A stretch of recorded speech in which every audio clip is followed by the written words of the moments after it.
आज तक ऐसे नेताओं का रिकॉर्ड निकालो ना जो सिर्फ दलितों के ही बेटियों के बलात्कार उनको दिखते हैं, सिर्फ मुस्लिम की बेटियों के बलात्कार दिखते हैं, सिर्फ स्वर्ण समाज की बेटियों के बलात्कार ही दिखते हैं, बाकी समाज में क्यों नहीं जाते वो?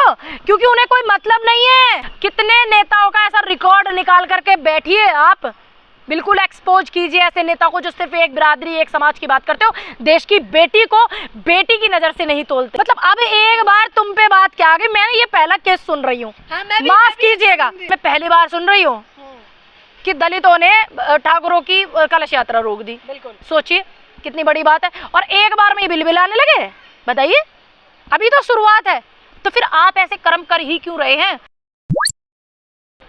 नमस्कार, मैं ज्योति यादव। एटा की घटना भी आपने देखी होगी और ग्वालियर हाई कोर्ट का मसला भी आपने देखा होगा, जहां सीधे तौर पर मध्य प्रदेश में भाजपा की सरकार है और ये सरकार किस प्रकार से अम्बेडकर विरोधी बन चुकी है। अब ये पूरा मामला सर्वोच्च न्यायालय में है, तो दोनों विषयों पर चर्चा करेंगे। और इस वक्त हमारे साथ कांग्रेस नेता पूनम पंडित मौजूद है। किसी परिचय की मोहताज तो है नहीं, तो परिचय देने की आवश्यकता है नहीं, आप बखूबी इन्हें जानते ही होंगे। शुरुआत करना चाहूंगी, एटा में जिस प्रकार से घटना देखी गई कि दलित समुदाय पे इतना अत्याचार हुआ कि उन्होंने ठाकुरों की कलश यात्रा रोक दी, कैसे देख रहे हैं आप?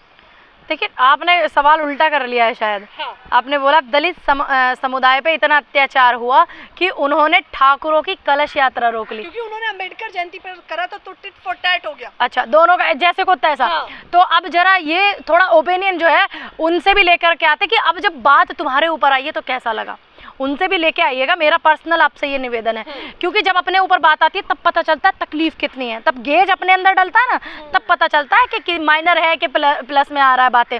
दूसरी बात, एटा की घटना इसलिए कि ऐसी घटनाएं क्यों की जाती हैं जिससे कि आप एक समाज को पीड़ित कर सको, एक समाज को आप दबा सको।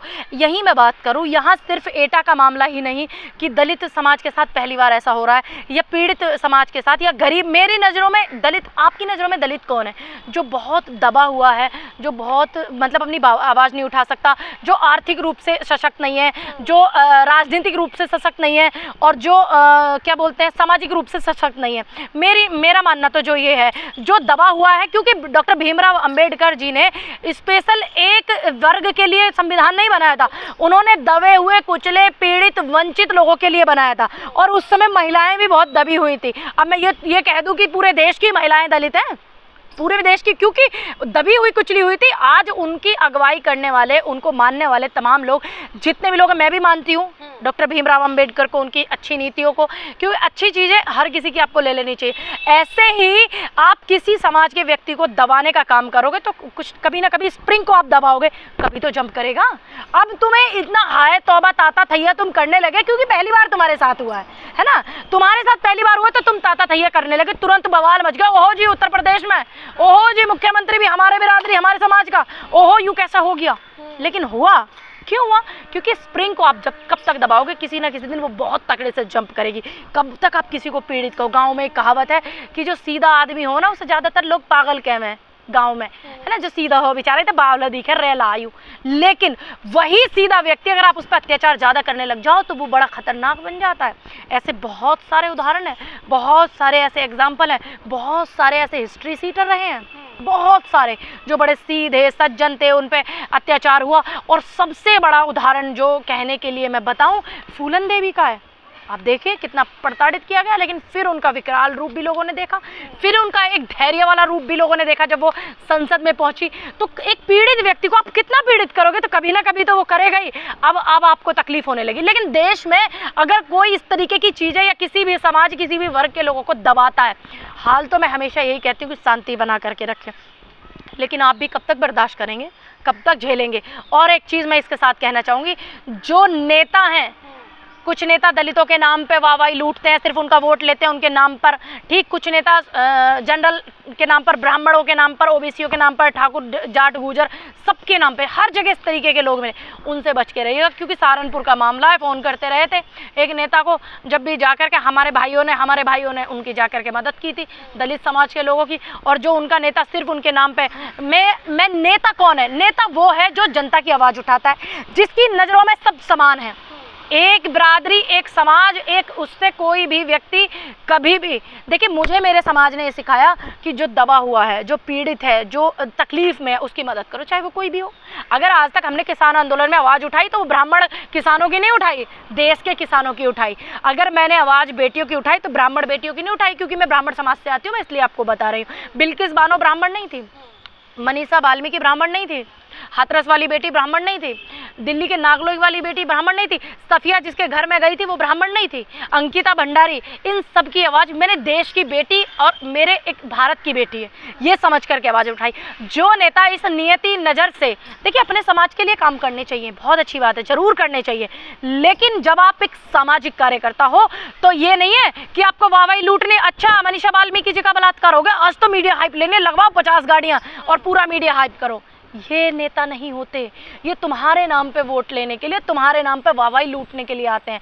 अभी अंकिता भंडारी के नाम पे अगर 10 गाड़ियाँ 20 गाड़ियाँ लेकर के जी अंकिता भंडारी ब्राह्मण है, पूनम पंडित जा रही है, तो ये नेता नहीं होते। जाना चाहिए एक बेटी के नाम पे। आज तक ऐसे नेताओं का रिकॉर्ड निकालो ना जो सिर्फ दलितों के ही बेटियों के बलात्कार उनको दिखते हैं, सिर्फ मुस्लिम की बेटियों के बलात्कार दिखते हैं, सिर्फ स्वर्ण समाज की बेटियों के बलात्कार ही दिखते हैं, बाकी समाज में क्यों नहीं जाते वो?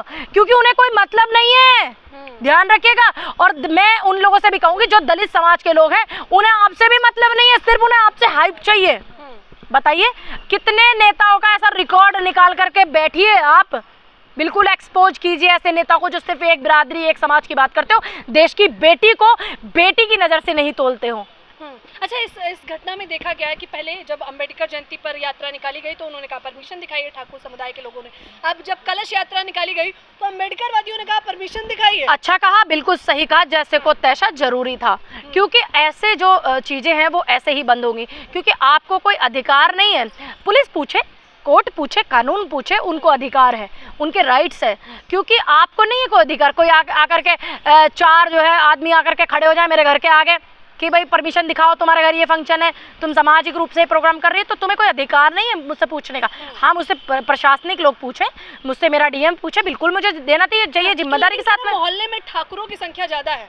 देखिए ऐसा कुछ भी नहीं, मेरे गाँव में ब्राह्मणों का घर बस मेरा ही है जी, लेकिन हम तो बहुत प्यार से रहते हैं। हमारे यहाँ पे जाटव समाज भी उतना ही है, यादवों का गांव है मेरा, 24 की मैं रहने वाली हूँ, और मेरे ऊपर कुछ बात आ जाती है तो पूरा गांव एक खड़ा रहता है मेरे साथ में, हमारी बेटी है। और जबकि ब्राह्मणों का सिर्फ हमारा घर है, वहाँ पंडितों का हमारे ही घर है, मेरे चाचा ताऊओं के 5-4 घर बस, और नहीं है। तो ये ऐसा कुछ नहीं है कि वहाँ पे ठाकुरों की संख्या ज़्यादा है, दलितों की कम है, कोई दबा देगा, कुछ नहीं है ऐसा। आप अपने अधिकार जानिए बस, आप आर्टिकल 19 समझिए, आपके अधिकार क्या है। भैया बार बार की जा रही, तुम कर क्या रहे, फिर सरकार क्या कर रही?